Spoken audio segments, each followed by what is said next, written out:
For a while, we've been hearing people argue back and forth about how women are getting too masculine. If women keep being too masculine, then they are going to fail because men are absolutely necessary and they're going to make men feel less needed and things like that. And I want to say something about that specifically because there's a lesson in it in of itself, right? So you don't need anybody and nobody needs you. And I know that if you feel like people do need you or you need to feel needed, then there's a foundation of insecurity in that. A lot of people want to say that people need people, people need people. I believe that to be a misnomer. People don't need people. And as we grow technologically, we're going to see more examples of people not really needing each other, but instead being fully capable of creating the technology to fulfill needs that they used to use other people for. And in the face of that, we're going to have to make certain decisions as humankind. But I digress. We're not going to go too far that way. Um, but we need to stop leaning so heavily on this idea that we're needed or people need us or this has to happen and this has to happen in order for this structure to work. That's why we are so prone to abuse. You don't need anything. You were born alone, you'll die alone. We know that saying. You were born alone, you'll die alone. With that being said, it is a detriment. It is at detriment to women for women to think that they need men. In that same breath, it is a detriment to men for them to feel like they are unnecessary unless they are needed by others. So when we start to see women take charge of things like their own safety and their own security, which for every single person has to learn is their responsibility to conquer for themselves. You know, you deserve to be autonomous. It is your job in this life to protect your access. How do I say? Protect your autonomy. And the truth is although you might say no, and although your no is a very strong no, it's a very worthy no, not everybody is going to respect your no.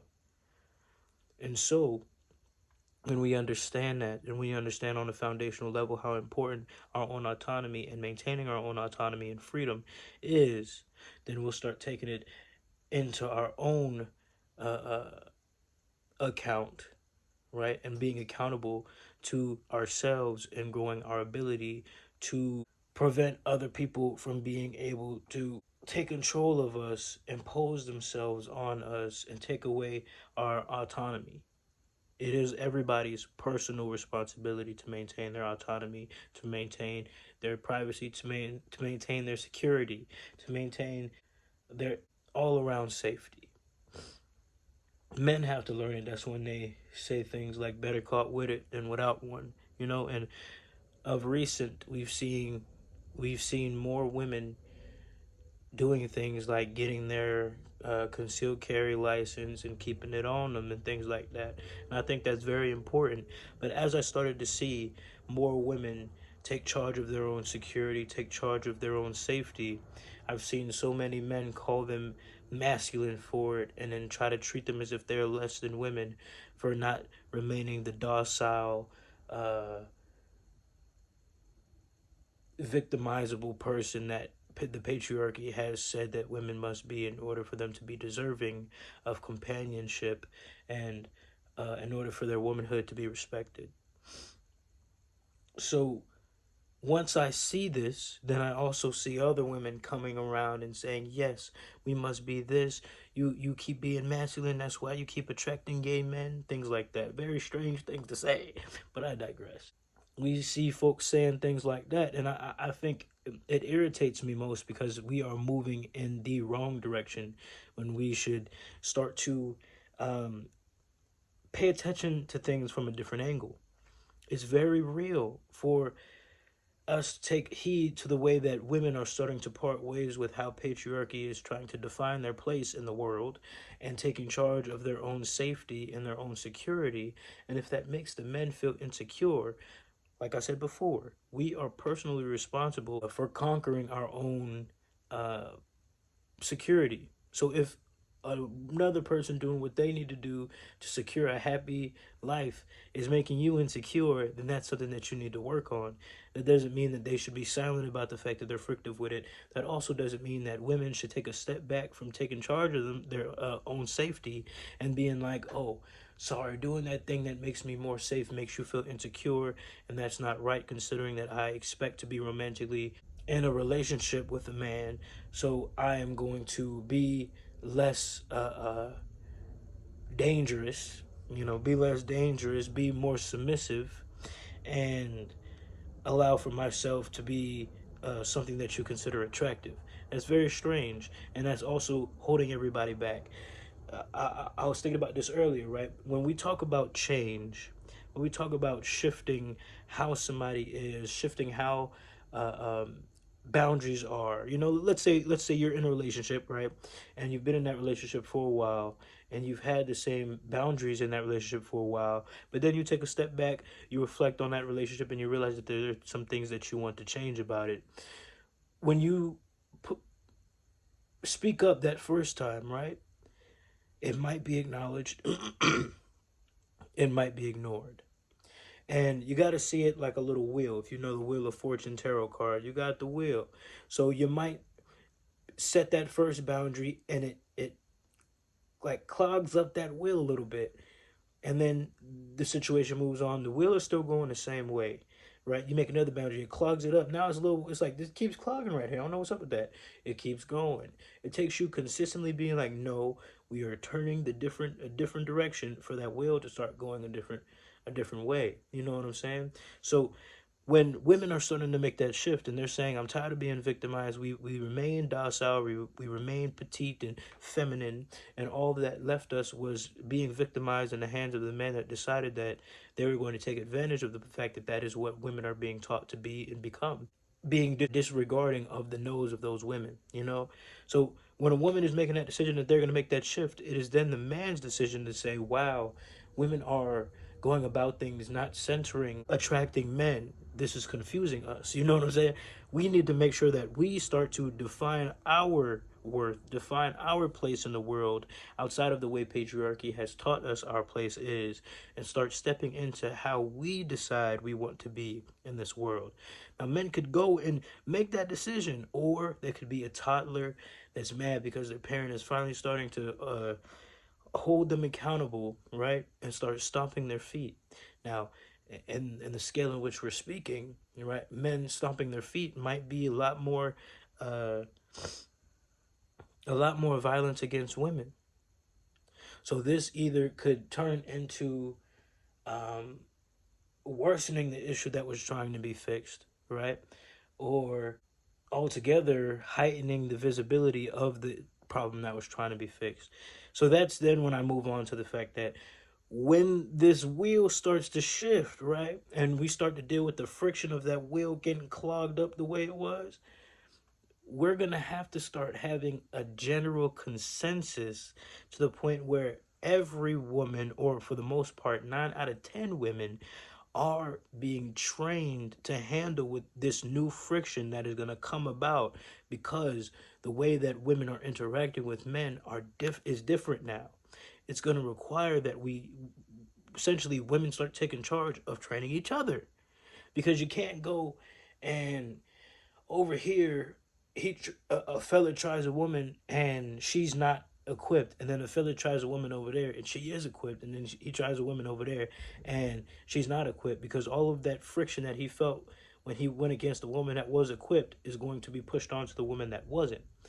What I'm saying on a general scale, what I'm saying is, I think it's important that women take charge of their safety, but I also think that we take it as a cultural shift versus something that happens on an individualistic stance or standpoint, because that's how we allow all the women to start shifting into being stronger Real talk.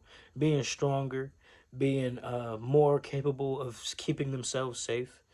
And then it's only going to force the men to try to figure out what the heck is going on. You know what I'm saying? They're regardless of whatever, men are always going to have to figure that out because um, the women on a general scale is what they want.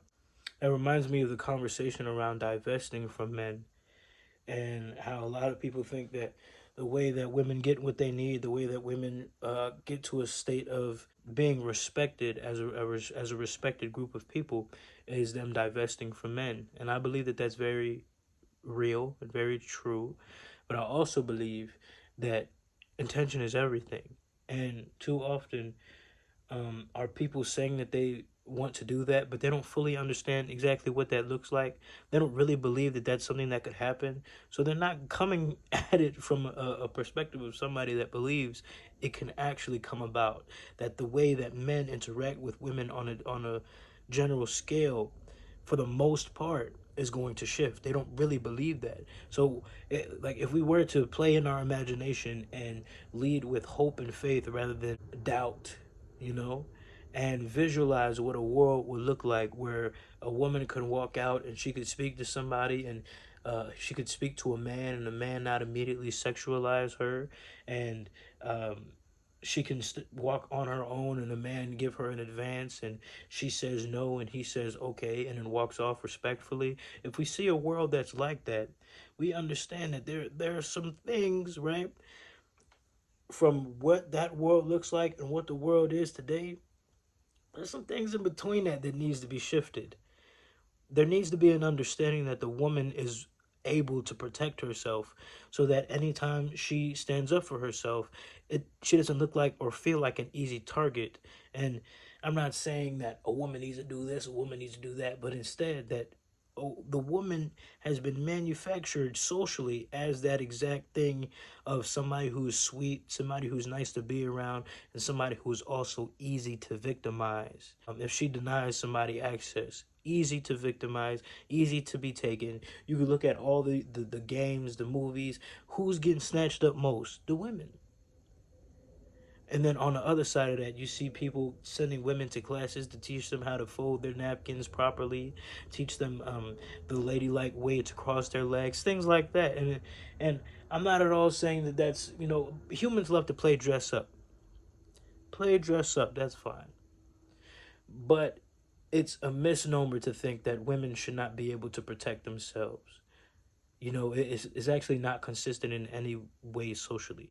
Like, if the woman is the owner of the home and the man is usually out working or conquering something to bring back so that uh, the home can be in a state of abundance, even if temporarily, then that would mean that the woman is the one that protects the home until the man gets back. That's why you see across different cultures where the women were highly trained in physicality and highly trained to do physical damage on a larger scale. You look in and you research Africa and you'll find um, whole militaries with just female soldiers. Is simply not a real thing to think that it is a woman's place to be docile and easily victimized. And I am very excited as I see the women shifting into a space of taking control of their security. I do, however, hope that there will be a time where they'll feel so strong, so secure, so safe that they will stop being so mean. But I digress. I'm gonna swap over real quick, right? Because now this reminds me of when we think about things like racism. I always tell people about how racism is also harmful to the white people because in order for them to feel as if they are better than other people, then they really have to um, kind of shrink the way that they think. They have to compartmentalize what they think blackness is and then say that they simply are dominators of that thing instead of being something on their own. So, how they define themselves is always going to be a reflection of how they define us and never a reflection of themselves alone. And in that same way, when I see people having dependencies and how they relate to things gender wise, right? Like men feeling like it is their ability to protect the woman against all the other dangerous men, right? That gives them power, and how when they can't find their place in that, they feel so disempowered that they have to do something to make themselves feel like a big dog, which is why we tend to see as much violence against women that we do see. It's very, very important for men in the midst of this transition to start really being able to define who they are outside of women, divest from women. I ain't saying go and be gay because you think that men are better than women. That's not what I'm saying. I'm also not saying that there's anything wrong with being gay, but I think a lot of men who um, hear people say it's time for men to stop like centering women and how they see the world and how they relate to the world. They think I'm saying that we're better than women and we must join a a men's only club, and treat women like crap when they come around because we don't need them. That's not what I'm saying. What I am saying is so much of the insecurity in men, right, is built up because of their lack of ability to conquer and create a family, conquer a woman and be able to create a family with her.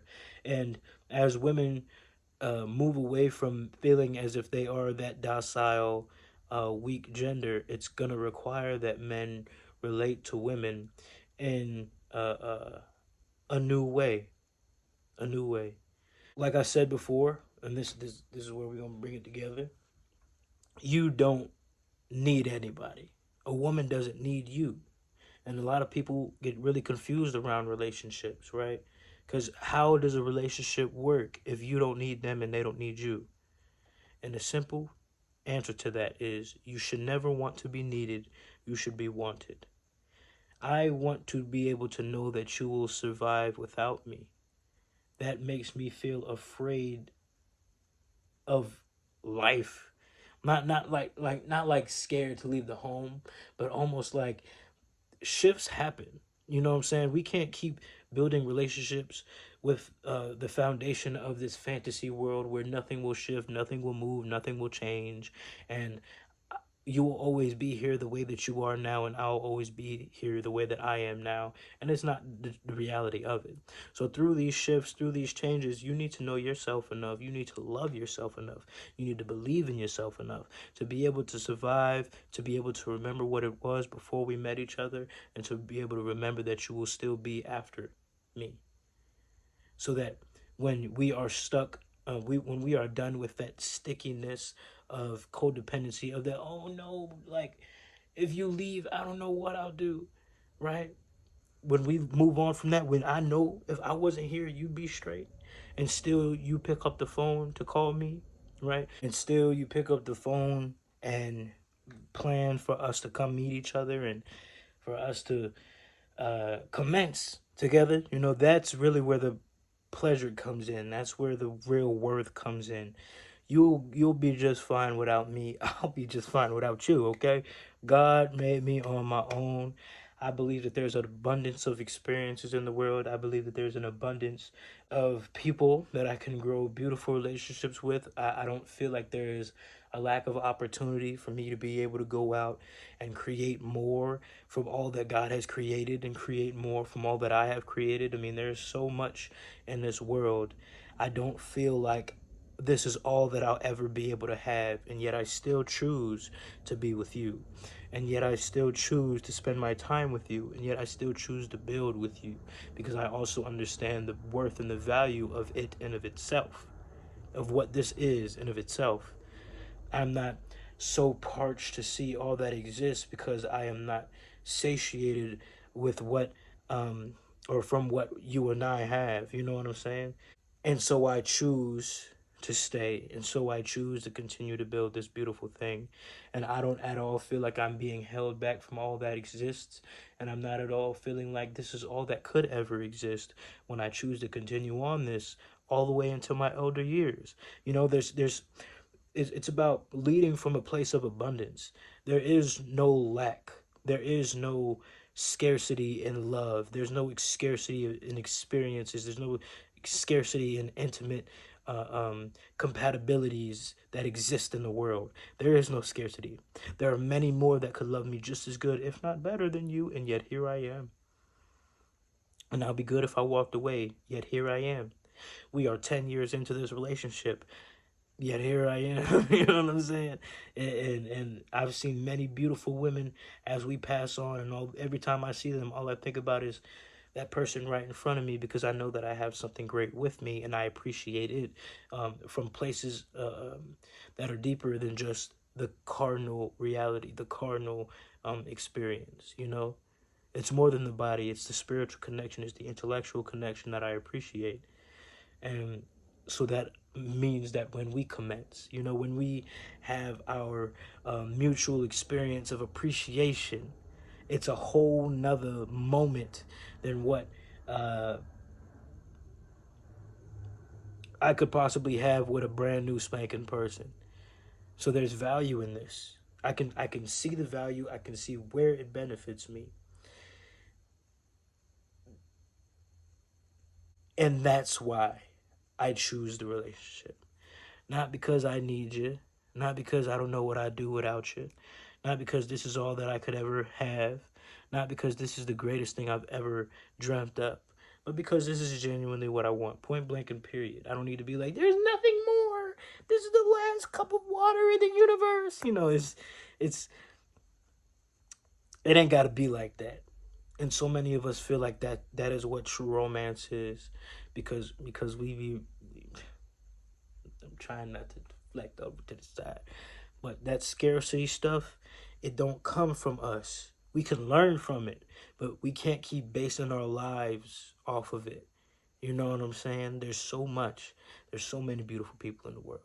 You know, so when the men step into the relationships, not feeling like you need me, but instead I am a complete person who understands all that I bring forward and also understands what I'm looking for and what I need, and I'm genuinely coming to see if you have what I need. And if you do, I'd like to see if this is a contract you would like to accompany me on, you know, accompany me with. I'm thinking of the Two of Cups card. But yeah, I guess that's the little I'm gonna say for right now on that topic. As a summary, because I done yapped. As a summary, because I done yapped. Right? The women should keep building up their ability to protect themselves. They deserve it. They deserve to have power over themselves. They deserve to know what it means to protect their own personal autonomy. And if the men feel threatened about that, it's because they're leading with insecurity. They're leading with lack mentality, which is something that's been instilled and socialized in all of us. And it's a perfect opportunity for them themselves to also grow from that place. You're not wrong for having those feelings of friction. You're not wrong from feeling as if you're being pushed out. It's absolutely proper that you feel that way, because that's what is going to allow for you to realize that maybe the way in which you've been looking at relationships, the perspective that you've had on your place in relationships, need to be reviewed and repaired. Once the men figure that out and they feel more secure in their placement in a relationship, and it doesn't center their self-value or their feelings of personal value, self-worth is what I'm looking for. And when the women feel strong enough or safe enough to be open, then what we'll start seeing is more healthy relationship building, and that's beautiful for the whole world. Now, on the grander scale of things, right, when the women start to really understand that they need to take charge and understand that it is their responsibility to take charge in their own safety and in their own security, then that'll start showing other things like the smaller, more docile countries that it is their personal responsibility to secure their own safety. And there are ways that we can organize in light of that. But I digress. Thank you for listening. Have a wonderful day.